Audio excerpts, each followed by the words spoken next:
The young Snow White begrudgingly lives under the rule of her vanity-driven stepmother. When the evil queen puts a hit out on Snow, she flees the kingdom into the magical and mysterious woods. There, she meets 7 dwarfs and some other thieves, and together they look to end the evil queen's reign. This is Disney's live-action remake of Snow White.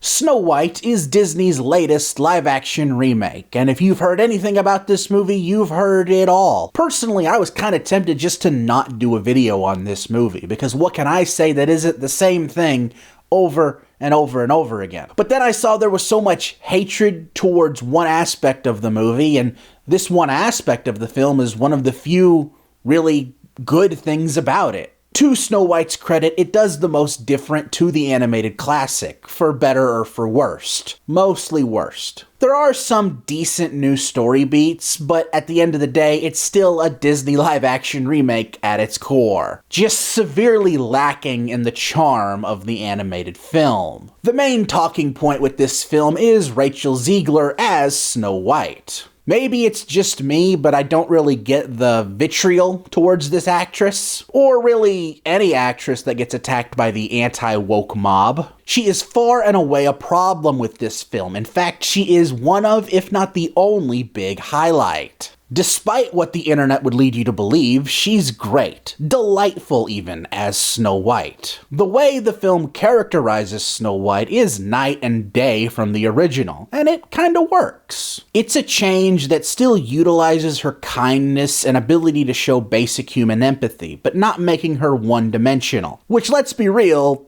the original kind of is. It's iconic, but it does show its age. Rachel Zegler really carries this film with a solid performance. But on the flip side of that, you have Gal Gadot as the evil queen, and this performance needs to be studied in the history books. This is a fascinatingly bad performance. Not only does almost every single word out of Gal Gadot's mouth seem unnatural, the costume almost seems like it's restricting her. All the way down to having a Batman 89 head turn. I really don't want to go back and watch the first Wonder Woman out of fear I'm going to ruin it for myself. Because between this film, Red Notice, Death on the Nile, and Wonder Woman 1984, has she always been this bad of an actress? Kal-El, no. And then, of course, you have the 7 dwarfs of the movie, who I feel like are in the film out of obligation. It feels as if the 7 dwarfs are in this film because they can't do a Snow White movie without the 7 dwarfs. And man,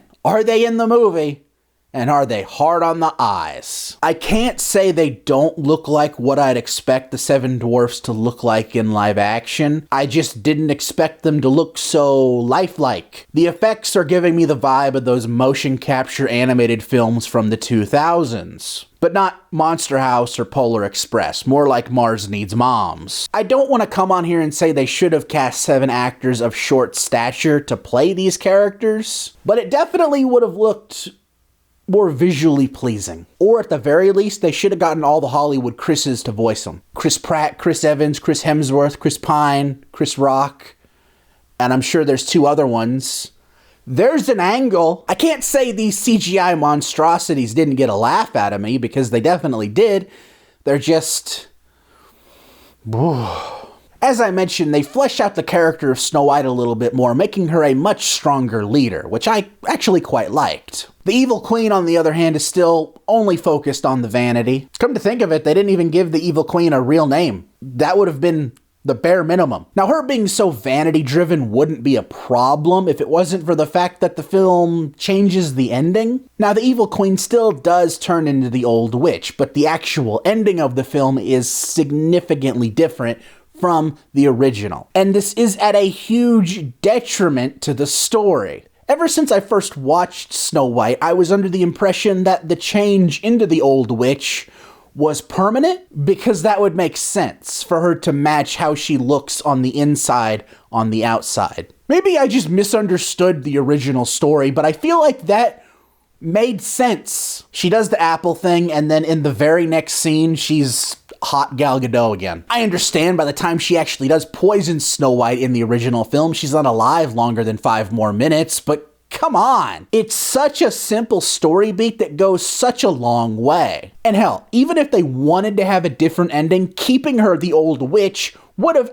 actually worked with the new ending. How much do you want to bet that Gal Gadot did not want to go through the makeup for longer than one scene, for one day? Would not surprise me in the slightest. The film's actual ending would have been a little bit better had they kept the Evil Queen's transformation permanent, but what we got is really boring and nowhere near as climactic as the original. Another aspect of the film that is drastically different from the original is the music. I don't recall the original Snow White being the most musical heavy, so they have some free reign to work with. I like the song that introduces the 7 Dwarfs, mainly because it's the only one that's kind of from the original. The other songs are fine, I guess. Again, I'm not a musical critic, but here's the thing.